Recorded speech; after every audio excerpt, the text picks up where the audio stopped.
எங்கள் வீட்டு கிருஷ்ணர் வளர்ந்துட்டாங்க. அதனால கிருஷ்ணர் பாதங்கள் எல்லாமே என்னோட கை வச்சே வெளியிலிருந்து வீட்டு உள்ள வரைக்கும் போட்டு பூஜைக்கும் எல்லாமே ரெடி பண்ணிட்டேன்.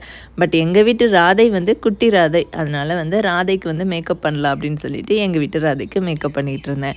பாப்பா எப்போவுமே இந்த மாதிரி ட்ரெஸ் பண்ணிக்கிறதுக்கு அழுவா. ஆனால் இன்றைக்கி என்னமோ தெரியல, ரொம்ப இன்ட்ரெஸ்டாக இருந்தேன். அது காரணம் அவள் ஃப்ரெண்ட்ஸ் எல்லாருமே ராதை வேஷம் போட்டு கோவிலுக்கு போகிறதுனால அவளும் ராதை வேஷம் போடுறேன்னு சொல்லியிருந்தான். பட் டியூஷன் போயிட்டு வரும்போதே 6:30 ஆயிடுச்சு. நெய்பர்ஸ் எல்லாருமே அவளை இன்வைட் பண்ணியிருந்தாங்க, ராதை வேஷம் போட்டு அனுப்பி வைங்கன்னு சொல்லிட்டு. பட் ரொம்ப லேட் ஆகிட்டுன்றதுனால ரொம்ப சிம்பிளாக தான் மேக்கப்லாம் பண்ணியிருந்தேன். கலர் பொட்டு கூட வைக்கிறதுக்கு டைம் இல்லை, அவ்வளோ டைம் ஆகிடுச்சு. அவள் ஃப்ரெண்ட்ஸ் எல்லாம் ரெடி ஆகிட்டு வெயிட் பண்ணிட்டு நின்றுட்டு இருந்தாங்க. அதனால ரொம்ப சிம்பிளாக பாப்பாவுக்கு மேக்கப் பண்ணியிருந்தேன். பட் ரொம்ப க்யூட்டாக இருக்குல்ல. எங்கள் வீட்டு ராதை எப்படி இருக்கான்னு கீழே கமெண்ட் பாக்ஸில் கமெண்ட் பண்ணுங்கள். இன்னைக்கு ஈவினிங் லாங் வீடியோ வரும். என்னோட வீட்டு கிருஷ்ண ஜெயந்தி எப்படி கொண்டாடினேன்னு சொல்லிட்டு செக் பண்ணி பாருங்கள். பாய்.